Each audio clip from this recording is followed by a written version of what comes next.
Meus amigos e minhas amigas de Rondônia, a geração de emprego e renda com a produção de biocombustíveis é o tema principal de nosso programa desta semana. Entramos a fundo nesse assunto, falando do plantio da cana na Amazônia, do projeto para estimular as microdestilarias, bem como da tecnologia produzida aqui no Brasil para o etanol, o biodiesel e a geração de energia através do bagaço da cana, que tem um grande potencial econômico e ambiental também. Vamos fazer também um balanço da segunda edição da Rondônia Rural Show, a feira realizada em Ji-Paraná, que mobilizou os agricultores de todo o nosso estado, oferecendo oportunidades de negócios, de financiamentos com juros zero, assistência técnica e as novas tecnologias para o campo.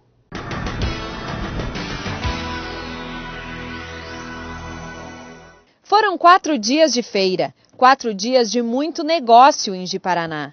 Agricultores de várias regiões compareceram em peso para participar da maior feira de tecnologias e oportunidades de negócios agropecuários da região norte do país, a Rondônia Rural Show.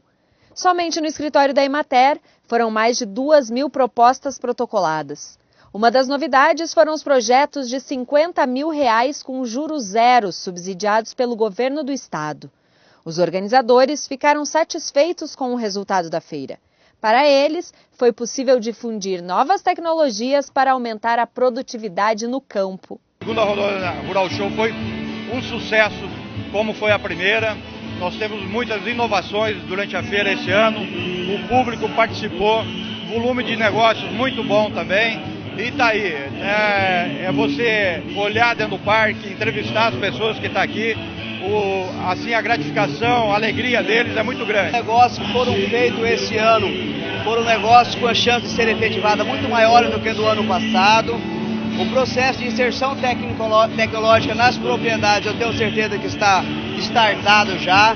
Vários produtores vieram, nós catapultamos aí um processo de regularização fundiária no estado de Rondônia, que já vinha sendo feito de maneira um pouco tímida, mas agora muito mais avançada. Positiva, foi superada as expectativas. A quantidade de operações até então que entrou foram muito mais robustas, muito mais factíveis de serem atendidas, né? Então o valor financeiro também está adequado. Mais de 300 expositores com uma diversidade de produtos agropecuários participaram do evento. Juntas, essas 3 concessionárias preencheram uma média de 72 propostas que podem virar negócio nesses próximos dias. Foi dentro do que nós havíamos planejado, até porque nós trabalhamos com planejamento. Então a gente convidou antes, com 30 dias de antecedência, fizemos panfletagem nas portarias e a gente conseguiu um resultado bem bacana. Os agricultores Valdir Hutsats, de Espigão do Oeste, e Antônio Lima, de Ji-Paraná, ficaram impressionados com tanta tecnologia exposta na feira. Olha, o mundo se vir aqui vai admirar, entendeu? Porque eu fui criado na agricultura desde criança, mas o que eu estou vendo aqui eu nunca vi não. Muita novidade. Muito material, coisa moderna, que para nós aqui nesse planeta que nós está passando, eu acho que eu não vi ainda e ninguém viu. Eu achei ótimo, muitas novidades que tem aí pra gente, né? Tem implemento aí que a gente nem conhecia, às vezes não tem na cidade que a gente mora, achei que aqui tem bastante coisa diferente. O senador Assir Gurgas, que é o vice-presidente da Comissão de Agricultura no Senado Federal, prestigiou todos os dias da feira e também vibrou com os resultados. Essa foi a segunda edição da Rondônia Rural Show. No que pese, nós estamos falando em comércio, aquilo que foi comercializado na feira entre agricultores, fornecedores e o banco, mas o objetivo final não é o comércio. O objetivo final é lá no campo, aumentar a produção agrícola, pecuária, bacia leiteira, seus derivados, agora o nosso pescado, ampliarmos a produção de café, ampliarmos a plantação de soja, enfim, aumentarmos a renda do nosso agricultor. Esse é o objetivo final da Rondônia Rural Show.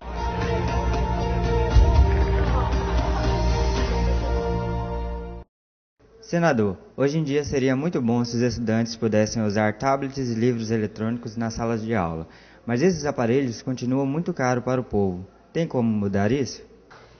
Tem sim, Marcos Vinícius.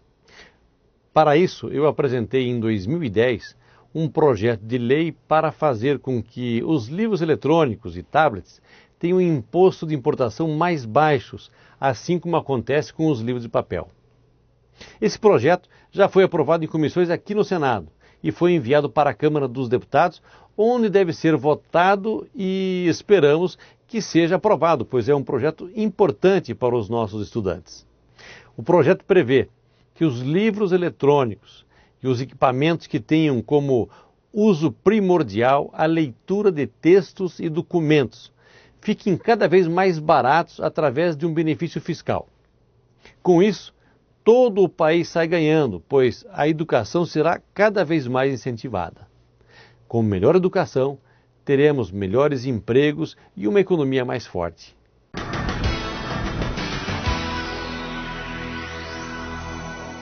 O senador Assir Gurgas foi nomeado nesta semana para exercer a função de relator setorial de infraestrutura no Orçamento Geral da União de 2014.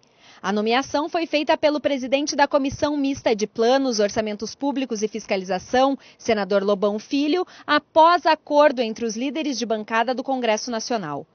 A área de infraestrutura é a que contém a maior fatia dos investimentos que o governo federal fará em 2014. Os relatores setoriais examinam emendas apresentadas ao projeto de orçamento pelos deputados e senadores e pelas comissões e bancadas do Congresso Nacional. Essa é a primeira vez que um parlamentar de Rondônia assume a relatoria setorial de infraestrutura. Para o senador Assir Gurgas, é uma oportunidade a mais para assegurar recursos para obras estratégicas para o estado de Rondônia. Bom, inicialmente, para mim é um prazer e uma honra poder relatar tal relatoria tão importante para o Orçamento da União, que é a infraestrutura. Ou seja, todas as obras brasileiras, dos Ministérios de Transportes, Minas e Energia, enfim, cuidar das nossas estradas, das nossas ferrovias, dos nossos portos, aeroportos e outras obras importantes. E para mim realmente é uma experiência nova, a gente acaba ganhando conhecimento com isso e de uma certa forma ajudando o nosso estado, ou seja, nós vamos sempre tentar puxar a brasa para a nossa sardinha, ou seja, atender melhor os nossos deputados federais, do nosso estado de Rondônia, também os nossos senadores, todos têm as suas demandas e nós vamos tentar acolhê-las, essas demandas, no orçamento 2014 através da nossa relatoria. É evidente que nós temos que cuidar de todos os estados brasileiros, todos os municípios brasileiros, mas evidentemente naquilo que nós pudermos ajudar mais o estado de Rondônia, mais os municípios do estado de Rondônia, nós vamos fazê-lo, juntamente com a bancada federal do nosso estado. Após a nomeação, o senador Assir Gurgas conduziu a votação de projetos e recebeu a ministra do Planejamento, Miriam Belchior, para a discussão da Lei de Diretrizes Orçamentárias de 2014, que prevê o aumento do salário mínimo para R$ 719.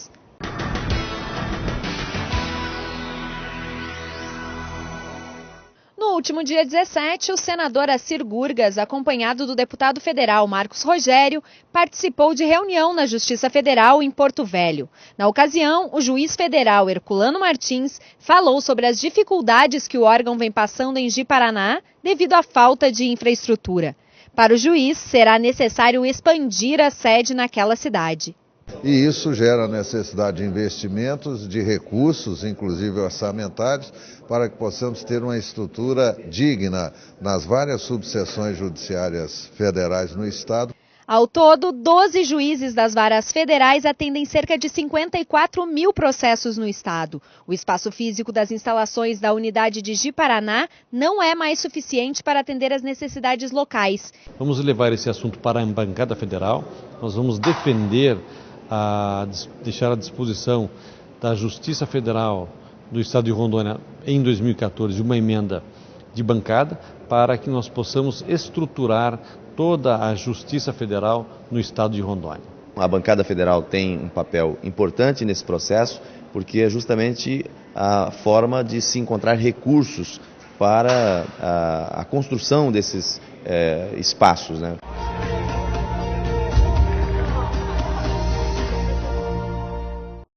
Senador, aqui na Amazônia, tudo é mais caro. Será que é porque estamos mais longe do Rio e de São Paulo? O que é produzido aqui não tinha que ser mais valorizado? Olá, Bianca. Eu agradeço pela sua pergunta. Em 2010, eu apresentei o projeto de lei número 210 do Senado, que prevê a isenção de IPI, que é o imposto sobre produtos industrializados para aqueles elaborados na Amazônia. Essa isenção do IPI vale para produtos feitos com matérias-primas agrícolas e de extração vegetal da região amazônica. Com isso, os produtos feitos em nossa região com matéria-prima local vão passar a custar menos, ganhando competitividade em relação aos produtos que vêm de fora. E todos nós sabemos, Bianca, que se o produto é bom e mais barato, acaba vendendo mais.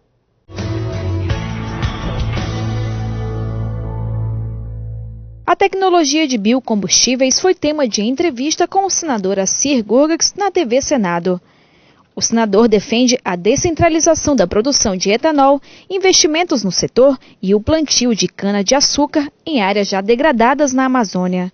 Além disso, o senador Assir é autor do projeto de lei que cria o programa de microdestilarias de álcool e biocombustíveis, o ProMicro, que vai facilitar o fornecimento regional de biocombustíveis gerado por pequenos produtores, reduzindo os custos e estimulando a economia.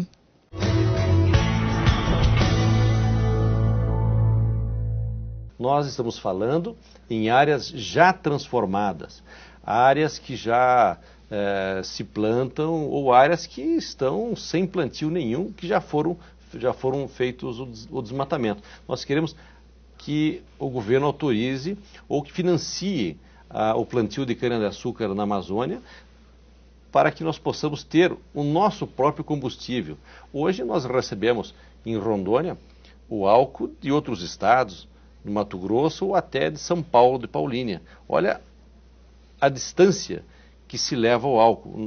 Em Manaus, então, é muito mais distante, evidentemente, e Roraima também. Nós, em Rondônia, podemos tranquilamente produzir álcool para o nosso estado de Rondônia e também alimentar o estado vizinho do Amazonas, o estado do Acre, o estado de Roraima. É uma das ações que nós devemos fazer para, inclusive, baixar o preço do combustível e dar uma garantia maior ao nosso consumidor, que ele vai ter o álcool sempre e sem a oscilação de preço que hoje acontece dependendo da safra e dependendo inclusive do preço internacional do açúcar, onde os usineiros, a questão de mercado, podem produzir mais ou menos álcool dependendo da sua lucratividade com relação ao seu produto.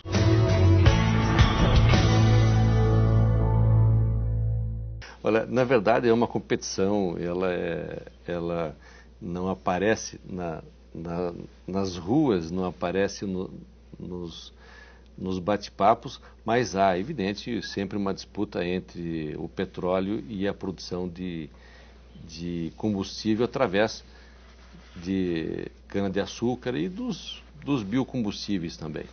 É um fato que não dá para negar. Tanto é que a política brasileira com relação ao biocombustível, ela nasceu para ajudar a agricultura familiar. Era uma responsabilidade do Ministério da Agricultura. E o Ministério da Agricultura apoiava o plantio de mamona, dendê, para a produção de biocombustível no Brasil. Mas não é que não avançou a produção, pelo contrário, a produção começou a avançar e os donos do petróleo começaram a ficar preocupados em que eles perderiam o controle, no meu entendimento, evidente, perderiam o controle da comercialização e a cartelização.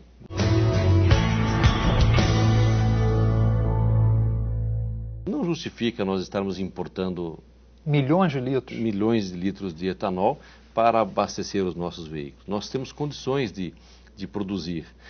O que acontece é essa disputa que há no mercado internacional pelo preço do açúcar com relação ao preço do álcool. Hoje é muito mais vantajoso para o usineiro produzir o açúcar e exportar o açúcar e importar o álcool.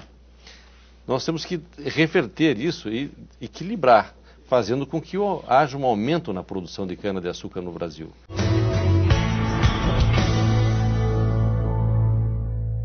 Porque a ideia, no meu entendimento, era que deveriam se formar, e aí o nosso projeto é nesse sentido, de se formar cooperativas e associações para que eles possam produzir o biocombustível e utilizar o biocombustível, sem a mistura ou se misturar, se assim o desejarem.